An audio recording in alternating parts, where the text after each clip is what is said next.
Make it nice and straight, and you're just going to pull the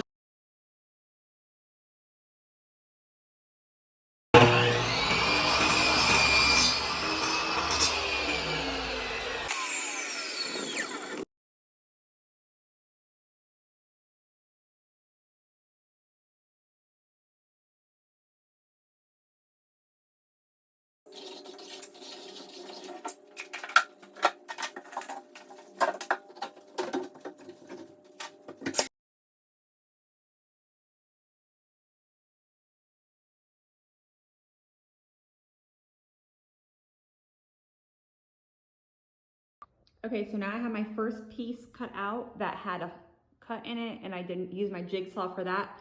Because this next one here, my AC vent was right here, I just went ahead and went outside to my miter saw and then made my cut to there and then over there. So I just made straight cuts. So I'll be doing it in 2 separate sections like this here. And then the rest of the way should be pretty good until I get up to this smoke detector there. Other than that, it's pretty much straight cuts all the way.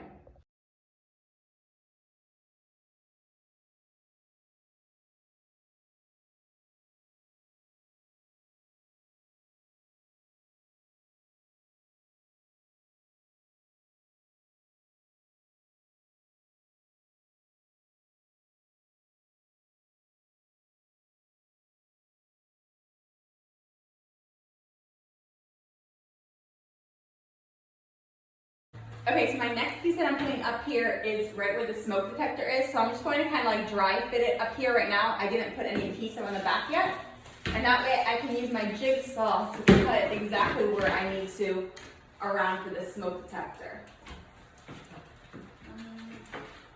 Wiggle this up here.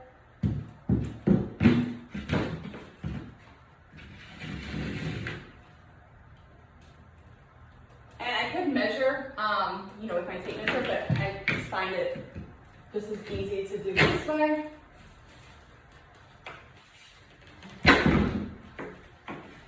So this is kind of where I need my cutout to be there. And then right here. Alright, so this entire little section right here, and I'll make it straighter, but this entire section right there, I'm going to be cutting out using my jigsaw.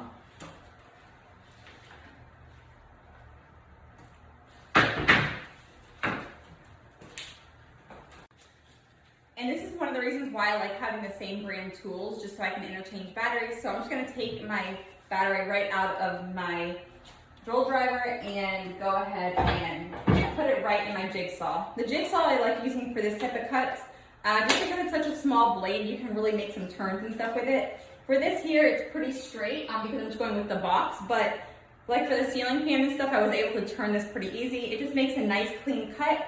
And the fact that I can do it pretty much right inside here, I'm not having to go back outside or anything. It's very minimal as far as like the dust that gets around it. So I just like the flexibility of having such a small tool that's able to do this. And I can make some room so you guys can see this.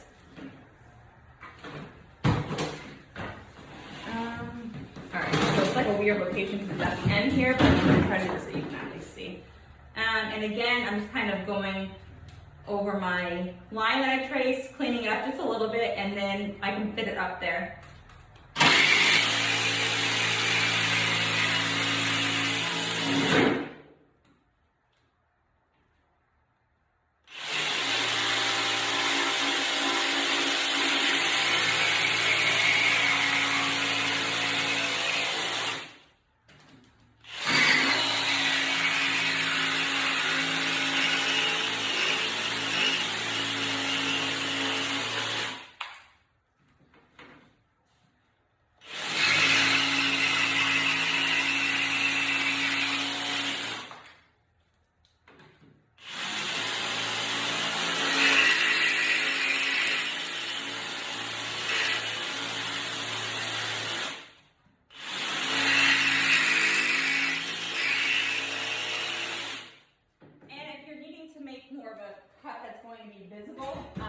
Then obviously I would probably have marked it a little bit better used like a straight edge or something to make a clean cut.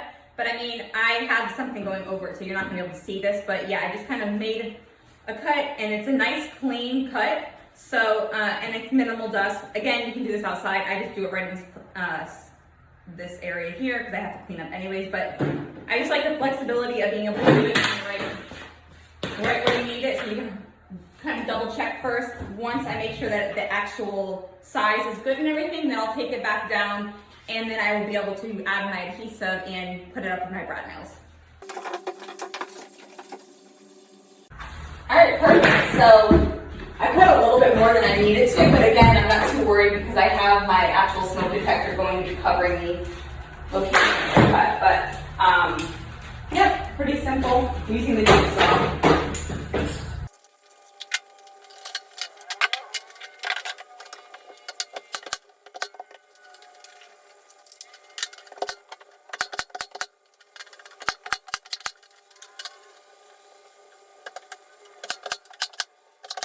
Okay, so I ran out of boards. I miscalculated just a little bit, so I need to actually have 4 more boards that are 12 feet, and then I have 4 more boards that will need to go there that I already have, but I need to go and pick up 4 more boards from Home Depot after I get Briana from school and after Victoria's soccer game tonight.